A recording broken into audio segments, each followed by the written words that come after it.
Happy morning. આજે 28 ફેબ્રુઆરી એટલે doctor Rajendra પ્રસાદનો નિર્વાણ દિવસ। 1963ની 28 ફેબ્રુઆરીએ તેઓનું દેહાવસાન થયેલું। તમે જાણતા જ હશો કે આપણા પ્રથમ રાષ્ટ્રપતિ એવા ડૉક્ટર રાજેન્દ્ર પ્રસાદ કે જે રાજેન્દ્ર બાબુના નામથી ઓળખાતા હતા।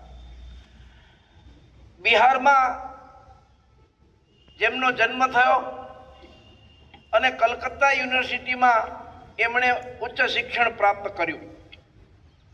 ગાંધીજીના પ્રભાવમાં આવીને સ્વતંત્રતા આંદોલનમાં જોડાયા।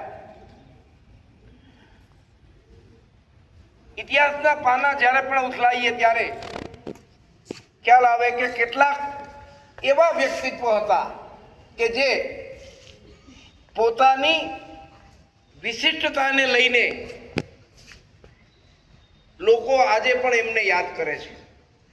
આ રાજેન્દ્ર પ્રસાદ એક એવી વ્યક્તિ હતી કે જે સેવા, સમર્પણ અને સાદગીની એક મિસાલ।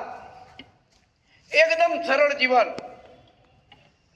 સાદગીથી જીવન જીવે। રાષ્ટ્રપતિ હોવા છતાં પણ કોઈ પણ પ્રકારનો ઠઠીરો નહીં, ભપકો નહીં, એકદમ સાદું અને સરળ જીવન। ખૂબ સારું ઉચ્ચ શિક્ષણ મેળવીને સારી નોકરી કે વ્યવસાય કરવાને બદલે જેના માટે રાષ્ટ્ર મહત્વનું હતું એવા રાજેન્દ્ર પ્રસાદ સ્વતંત્રતાની લડતમાં જોડાયા, અનેક વખત જેલમાં ગયા। જ્યારે જ્યારે સ્વતંત્રતાની ચળવળ અને સ્વતંત્રતા પછી કોઈ કટીકોટી ઊભી થઈ છે ત્યારે ત્યારે તેઓ એ કટોકટીનું નિવારણ કરવામાં અગ્રેસર રહ્યા છે। સમગ્ર જીવન દરમિયાન તેઓ ખૂબ સરળ જીવન અને ઉચ્ચ વિચાર ધરાવતી વ્યક્તિ રહી। ખાસ વિશેષતા એમની એ હતી કે સરદાર પટેલ જ્યારે જુનાગઢ આવ્યા અને જુનાગઢથી સોમનાથ ગયા, સોમનાથનું મંદિર ખંડેર અવસ્થામાં જોયું અને એના નિર્માણનો સંકલ્પ કર્યો।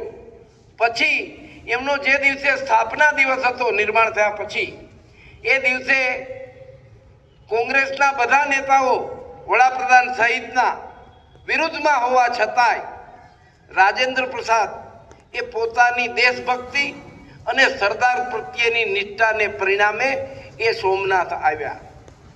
એટલે આ રીતે ડૉક્ટર રાજેન્દ્ર પ્રસાદ એ એક વિરલ વ્યક્તિત્વના ધની હતા અને સમગ્ર જીવન દરમિયાન લોકસેવા કરતા રહ્યા। લોકોમાં ખૂબ જ લોકપ્રિય હતા રાજેન્દ્ર પ્રસાદ। જ્યારે જ્યારે કોઈ દેશમાં આફત આવે, કોઈ કુદરત કે માનવ સર્જિત હોનારત આવે, ત્યારે ત્યારે અગ્રિમ હરોળમાં રહીને સેવાની પ્રવૃત્તિઓમાં જોડાતા એવા ડૉક્ટર રાજેન્દ્ર પ્રસાદજીને આપણે આજે યાદ કરીએ। એમનું જીવન પર લખાયેલા જુદા જુદા પુસ્તકો એ આપણને અનેક રીતે પ્રેરણા આપે એવા છે।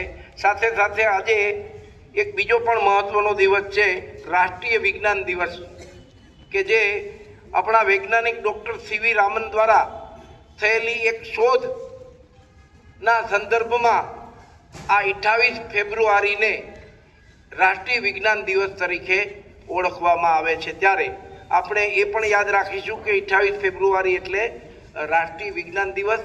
ડૉક્ટર સીવી રામનની શોધના સંદર્ભમાં આજના દિવસને રાષ્ટ્રીય વિજ્ઞાન દિવસ તરીકે ઓળખવામાં આવે છે।